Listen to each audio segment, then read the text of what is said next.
Okay, we're here in Port Macquarie, Kate Washington, who's our Shadow Environment Minister, and we have a calamity, an ecological calamity confronting this state right now, and a government that is showing no leadership. We've seen $50 million come from the federal government, but the Environment Minister and the Premier have been completely silent on the disaster that is confronting wildlife in this state. And let me say to you, the world is watching. The world is watching what New South Wales does in regard to this ecological calamity, and we have seen nothing from this government. We know that Victoria is well progressed on its strategy for managing this situation, but here in New South Wales there's deafening silence. Now we know that there is possibly 1 billion animals that have been killed in this devastating fire season so far. We know that, for instance, there could be more than 1/4 of the koala population that has been wiped out. We know that from the Queensland border all the way through to the far south coast that we have seen wildlife that has been killed, and of course a loss of important habitat. This is a critical issue that must be dealt with by the state government, and what we're saying is, where are you? Why are you not doing what Victoria has done, and where is the money on the table? Now, we believe that each of these regions that has been impacted should have regional coordinators appointed. Their first effort needs to be about mapping both wildlife and, of course, habitat.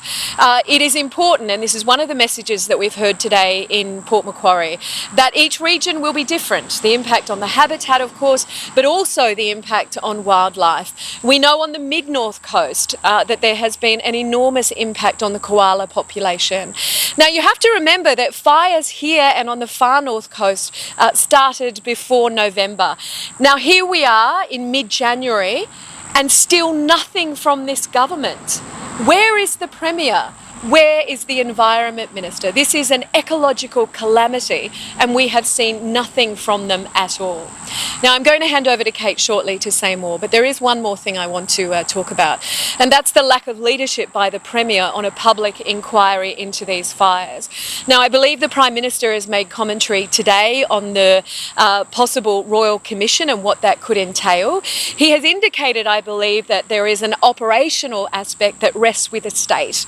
Well, what I would say to the Premier is we want to see a public inquiry that is transparent and, of course, allows communities to have a say. Now, I've travelled the state and I can tell you that communities are angry right now. I can tell you that communities want answers.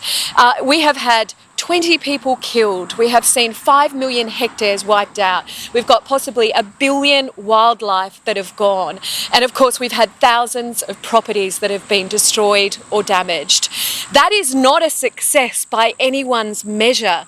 That is a catastrophe, a disaster, and there have been mistakes made. When you look at the enormity of this, the loss of life, the loss of property, the loss of wildlife, you cannot say that this has been a success. So what I'm saying to the Premier is that these communities want to have a say.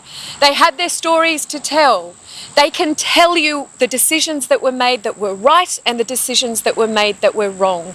And this is not about attributing culpability. What it is saying, let's get to the bottom of our preparedness, our resources, for instance, and how this situation was managed.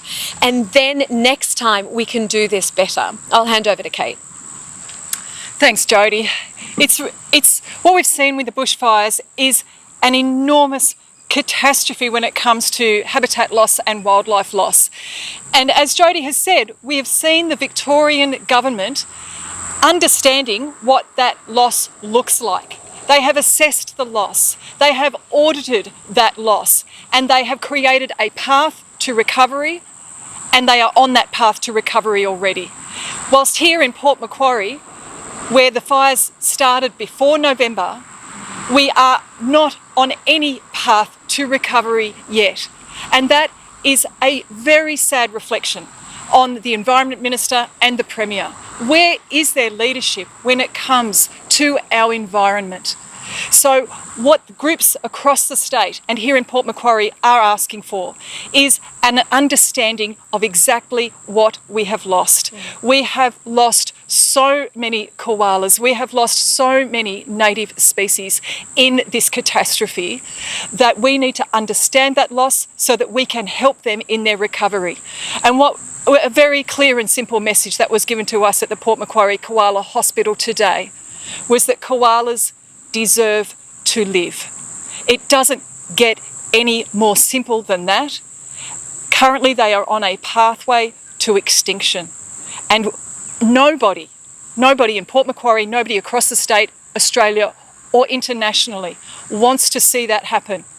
But to stop that happening, the government has to start acting and start showing it cares as much as the people of New South Wales about the environment, about koalas, about all native species that have been impacted so awfully by these fires. And we need that regional recovery response in order to make those recoveries sustainable for the future in each of the areas, because the impacts of these bushfires in different areas has been different across this state. And so that regional perspective, the regional coordination needs to happen, and it needs to come from the leadership within the state government that is so sorely lacking. So we are asking the Premier today, we are asking the Environment Minister to step up, to start looking at this from a regional perspective so that these communities can get on their path to recovery. Thanks, Jo. Thank you.